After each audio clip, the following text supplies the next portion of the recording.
Well, first tonight to the outrageous move by Chinese officials to body block Australian journalist Cheng Lei at a press conference on Australian soil.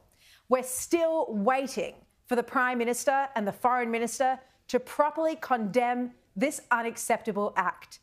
Here in Australia, we fiercely protect our freedom of the press, unlike in China, where journalists are locked up or regularly disappear.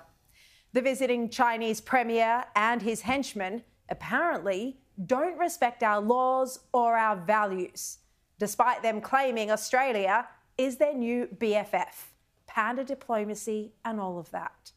Well, journalist Cheng Lei was imprisoned in Beijing for 3 years. She missed out on crucial time with her children she'll never get back. It was deeply traumatic for her. 12 hours a day of pure sitting and very little chance to get up and just walk, just pace around a very little room. They say that they gave me 15 minutes of fresh air, but all it meant was there's a window up the top that the guard would open for 15 minutes, but the curtains are still drawn and you never saw anything except the blue curtains and the mottled carpet and the beige padded walls. Silence. And that was Cheng Lei in October 2023 after her eventual release. Now, she was working as a television host in China when she was wrongfully imprisoned. Now she is a journalist here on Sky News. And today she attended the press briefing in Canberra with Anthony Albanese and the Chinese premier. She was aggressively body blocked by Chinese officials. Have a look.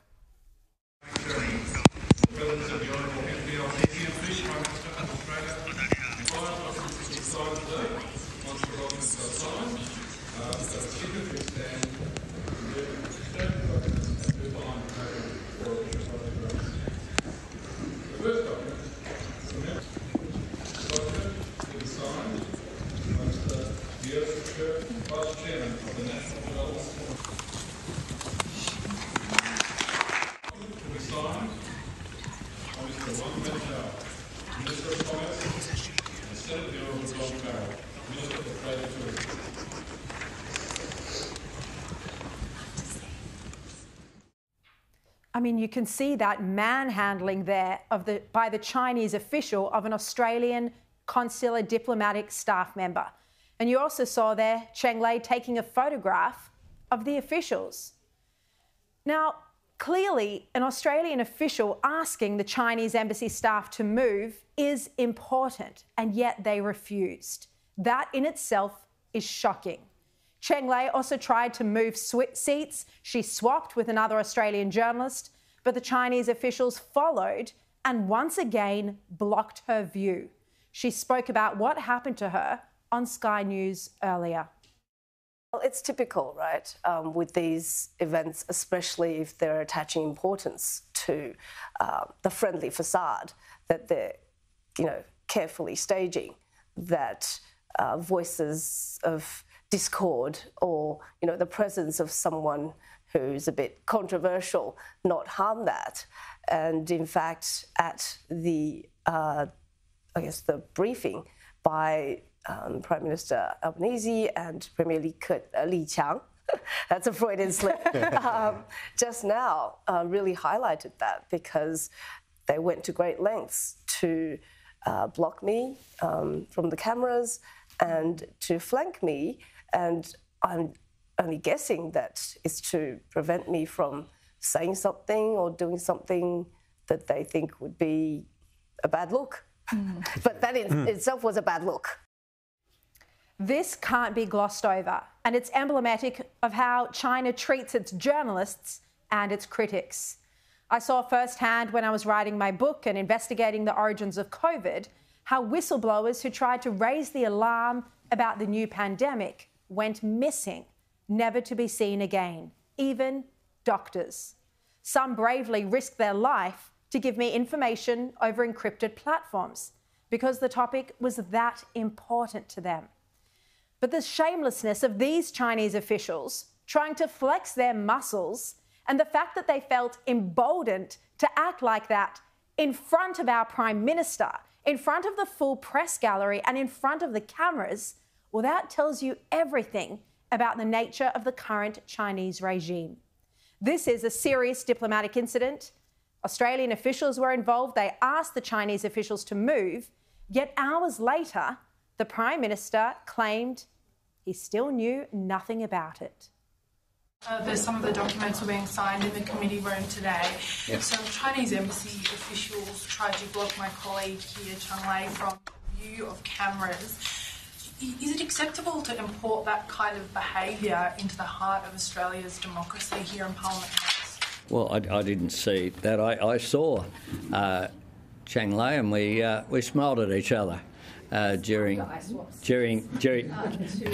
the event. Look, I'm not aware of those issues. It's important that people be allowed to participate fully, and that's what should happen in this building or anywhere else in Australia. That is a very weak answer from the Prime Minister. Now, Shadow Trade Minister Simon Birmingham didn't quite believe that answer from the PM either, because it is unbelievable that no one would have told him about it. And Shadow Home Affairs Minister James Paterson also said that Albanese's version of events lacked credibility. I would have thought, Tom, it would be surprising if the PM's advisers didn't say, by the way, Prime Minister, you might get asked a question about this. And I suspect he should have been prepared, and even if he didn't quite see it taking place, should have known fully that it was happening. But it's not credible, Tom. It's been publicly reported earlier this year that the Prime Minister employs 11 media advisers in his office, and among them are people who might be surprised to some of your audience, but watch Sky News. In fact, standard operating procedure for a media adviser is to brief your principal on recent breaking events before they go out and do a press conference. It is completely not credible. The Prime Minister did not know when he walked into the press conference that this incident happened. And James Paterson's view is that this is now a pattern of behaviour from Albanese, where he has repeatedly and comprehensively failed to call out Chinese aggression, including and especially when it involves our military, who are putting their lives on the line to protect our country. And James Paterson will be on my show tonight to speak about this. But just for a moment, think about the courage it would have taken for Cheng Lei to even be in that room in the first place, in the presence of Chinese officials who locked her up for 3 years. She never knew if she was going to see her children again or sunlight again. You can only imagine the emotional trauma of walking into that room, the courage to sit there, the memories it would inevitably dredge up.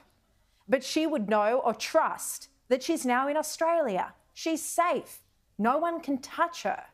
And yet, henchmen for the PRC tried to exercise their own totalitarian values right here in Australia, in Parliament House.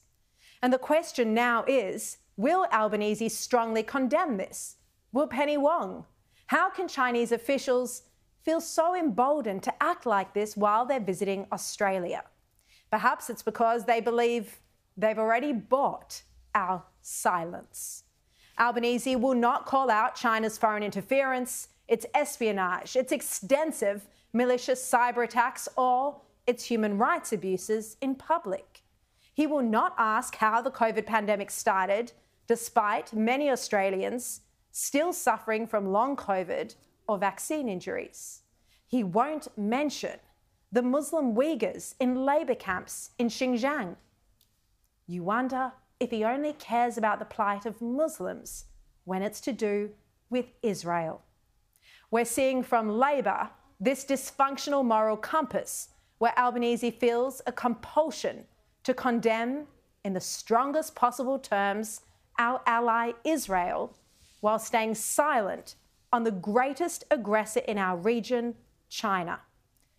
This is despite the fact Israel is a democracy defending its people from terrorists in a war that is as much about the existential threat of the Jewish homeland as it is about protecting the values that underpin our Western civilization. And China is part of the emerging axis of evil, along with Russia, Iran and North Korea. But Albanese appears to ignore the reality of these threats. They just don't suit him politically or ideologically.